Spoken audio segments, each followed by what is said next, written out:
They tell you talent is a spark. They tell you genius is a birthright. Those are comforting lies for the weak because they excuse the one brutal truth: you will not escape if you want to dominate any skill. Mastery is paid for with time, humiliation, and relentless obedience. If you want to learn 10 times faster than everyone else, you must be willing to look uglier than anyone else in the room and do the boring, the repetitive, the lowly work that breaks ego into something useful. This is Shuhari, the ancient Japanese secret that separates apprentices from predators, and once you understand it, you will never chase novelty at the expense of discipline again.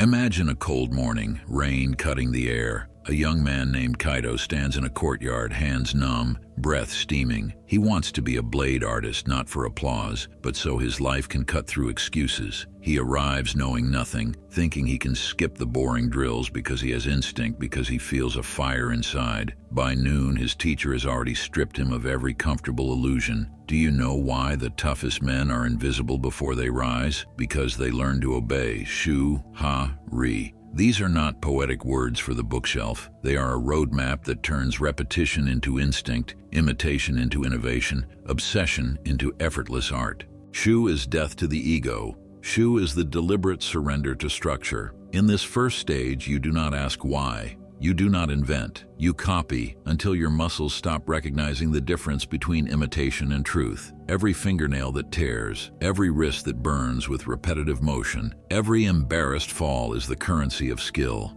There is a reason samurai trained by standing in the same stance until their feet memorized the ground. There is a reason musicians practice scales until their fingers bleed with boredom. Your brain is a miserly clerk that refuses to register competence until you have given it undeniable evidence. Repeat the same precise movement 300 times and neurons will whisper to each other. Repeat it 1,000 times and the body will execute without permission from your mind. That is the speed no seminar, no shortcut, no inspirational quote will buy for you. Most people never pass Shu because they mistake speed for intelligence. They skim the manual and proceed as if reading a recipe is the same as cooking a meal. They are dangerous in the sense that they are loud and ineffectual. They will have certificates, they will have many unfinished projects, they will be experts at being beginners. You, if you are serious, must embrace the grotesque boredom of becoming basic. Copy like a machine, copy until copying feels like cheating. Copy until your brain has nowhere left to hang doubt. After Shu comes Ha. This is not rebellion.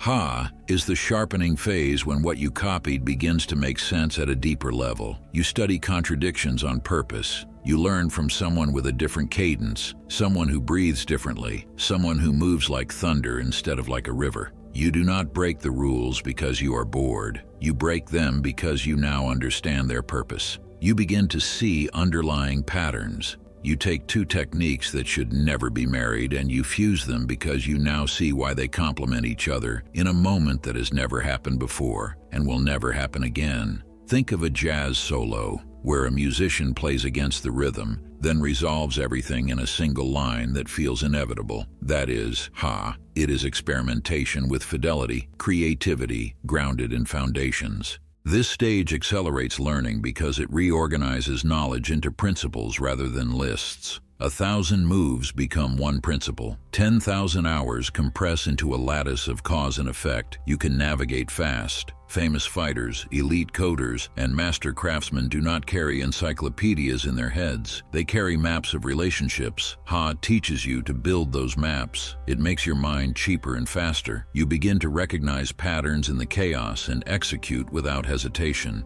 Finally, Re.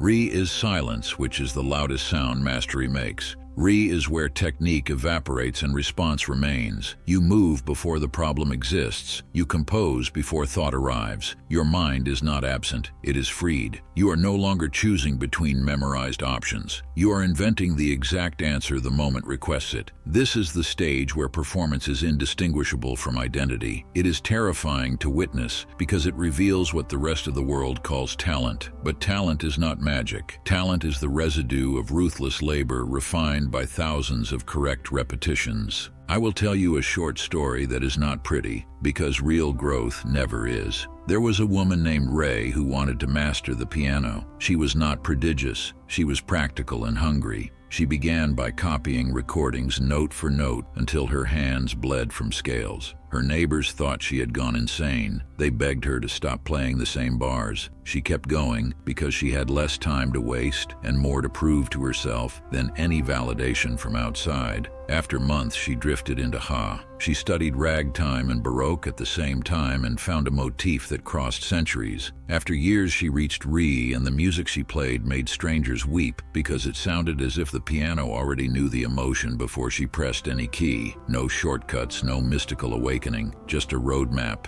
and the patience to follow it. This is the brutal advantage Shuhari gives you. It makes learning linear in a world that celebrates distraction. While others flit from course to course, you anchor. While others chase novelty, you devour fundamentals. The result is not only speed, it is an absence of waste. If you apply Shuhari to coding, you will spend months copying others' code until your hands know the logic blindfolded. Then you will explore other paradigms until you see the pattern that ties everything together. Then you will write solutions your competitors call genius because you will have the muscle to execute instantly. If you apply it to language, you will speak with a presence that makes natives turn their heads because your grammar will not be fragile, your rhythm will not be foreign. There is resistance and it is ugly. The ego screams that imitation is servitude. The culture sells individuality as a first-class ticket out of pain. That is the lie of our time. Novelty without foundation is noise. Imitation without insight is slavery. Shuhari demands you move through both extremes like a knife. Obey thoroughly, then understand thoroughly, then transcend without arrogance. Here are the practical rules for someone who wants to learn 10 times faster and 10 times deeper than the average person. Choose one skill and make it your gravity. Tell yourself you will not start another until this one bleeds into your bones. Find an instructor who is at least 10 times better than you. If you cannot find one in person, choose a mentor whose work you can replay without end. Copy exactly, not roughly, not with your spin. Exact.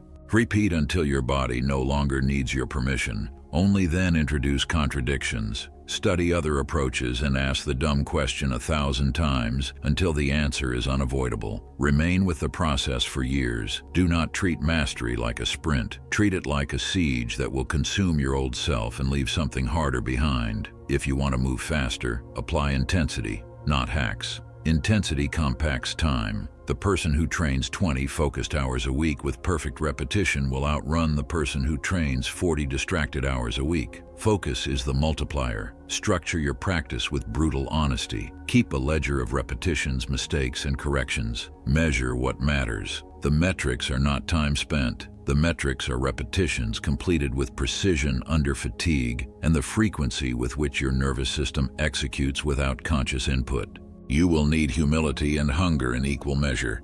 Humility keeps you in shu when every instinct tells you to negotiate. Hunger keeps you in practice when boredom claws your throat. If you choose comfort, you will become comfortable. If you choose hardship, you will become dangerous. This road is not for the many. It is for those who are willing to have a life that looks boring to others because growth often wears the mask of monotony. It is for those who would rather be lethal in one field than average in many. The path will strip you, but it will also forge you. Shuhari will teach you how to learn in a way that multiplies speed not by tricks but by aligning your brain with reality. Skill becomes rhythm. Rhythm becomes instinct. Instinct becomes identity. If you want a life that slices through opposition, start with the basics. Obey until you own. Break until you understand. Transcend until there is nothing left to learn from technique, because the technique will now learn from you. The world will call your results talent, and you will smile privately because you know what was paid. There is no shortcut.